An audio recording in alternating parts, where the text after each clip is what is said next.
வரிகளை திரும்ப பெற வலியுறுத்தி அதிமுகவினர் சார்பில் திருச்சியில் மனித சங்கிலி போராட்டம் நடைபெற்றது. இதில் 200க்கும் மேற்பட்டோர் பங்கேற்றனர். 40 மாத காலமாக தமிழக மக்கள் பல்வேறு இன்னல்களை சந்தித்து வருவதற்கு காரணமான மு.க.ஸ்டாலின் திமுக அரசை கண்டித்தும், மக்கள் நலன் கருதி உயர்த்தப்பட்ட சொத்து வரி, தண்ணீர் வரி, மின் வரி உள்ளிட்ட பல்வேறு வரி உயர்வுகளை உடனடியாக திரும்ப பெற வலியுறுத்தியும் தமிழகம் முழுவதும் அதிமுக சார்பில் மனித சங்கிலி போராட்டம் நடைபெற்று வருகிறது. இதன் ஒரு பகுதியாக திருச்சி மெயின்காட் கேட் பகுதியில் முன்னாள் அமைச்சர் கோகுலேந்திரா தலைமையில் மனித சங்கிலி போராட்டம் நடைபெற்றது. இந்த மனித சங்கிலி போராட்டத்தில் திருச்சி மாநகர மாவட்ட செயலாளர் சீனிவாசன், மாணவர் அணி மாவட்ட செயலாளர் கார்த்திகேயன், மாவட்ட அவை தலைவர் மலைக்கோட்டை ஐயப்பன், மாமன்ற உறுப்பினர் அரவிந்த், தொகுதி செயலாளர் அன்பழகன், நிர்வாகிகள் இப்ராஹிம் ஷா உட்பட திரளானோர் கலந்து கொண்டனர்.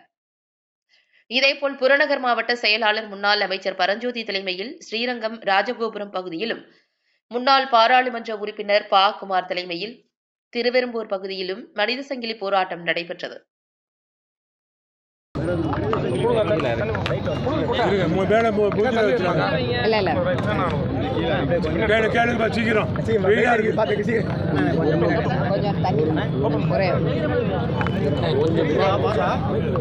கொஞ்சம் பின்னாடி போப்பா, கொஞ்சம் பின்னாடி போங்க.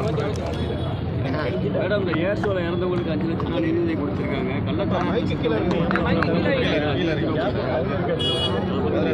நீங்கள் அந்த ஏர் ஷோவில் நீங்கள் எல்லாருமே மனசாட்சியோட பத்திரிகைகள் நீங்கள் பார்க்கணும்.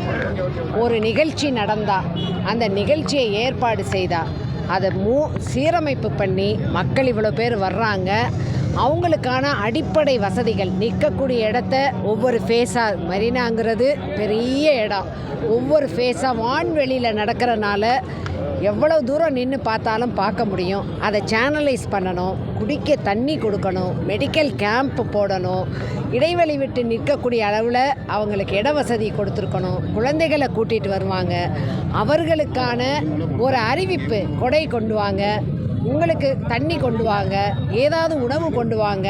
நாங்களும் தண்ணி ஏற்பாடு பண்ணியிருக்கோம், மெடிக்கல் கேம்ப் ஏற்பாடு பண்ணியிருக்கோம்.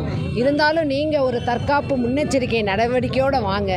எங்கே எத்தனை விளம்பரம் பண்ணுறாங்க, எத்தனை பேப்பர் விளம்பரம் பண்ணுறாங்க, ஏதாவது அது சம்பந்தமாக மக்களுக்கான செய்தியை தெரிவித்து உள்ளாட்சித்துறை அமைச்சரோ இல்லை முதலமைச்சர் அலுவலகத்திலேயோ இல்லை மேயர் மூலமாகவோ இல்லை அந்த சென்னை மாநகராட்சிக்கு உட்பட்ட சுகாதாரத்துறை அமைச்சரோ மற்றவங்களோ எல்லாமே பண்ணிவிட்டு செத்ததுக்கு பின்னாடி 5 லட்சம் கொடுக்கறது, அதுக்கப்புறமா இது நடக்காமல் தவிர்த்துக்கலான்னு பேசிக்கிறது, இவங்க உட்காந்துருக்க மேடையில் மட்டும் ஏசி வசதி போட்டு உட்காந்துக்கிட்டு கண்டு கழிக்கிறது, பின்னாடி குற்றுயிரும் குலையுருமா குழந்தைகளை வச்சுக்கிட்டு போக முடியாமல் தவிக்கிறத கண்கூடாக பார்க்குறத மக்கள் பார்த்துக்கிட்டு இருக்காங்க. அநியாயத்திலும் அநியாயம். கள்ளச்சாராயத்தை பொறுத்த வரைக்கும் கள்ளச்சாராயத்தை தடுக்காமல் கள்ளச்சாராயம் கொடுத்து இறந்தா 10 லட்சம் கொடுக்கறதுங்கிறது அநியாயம்.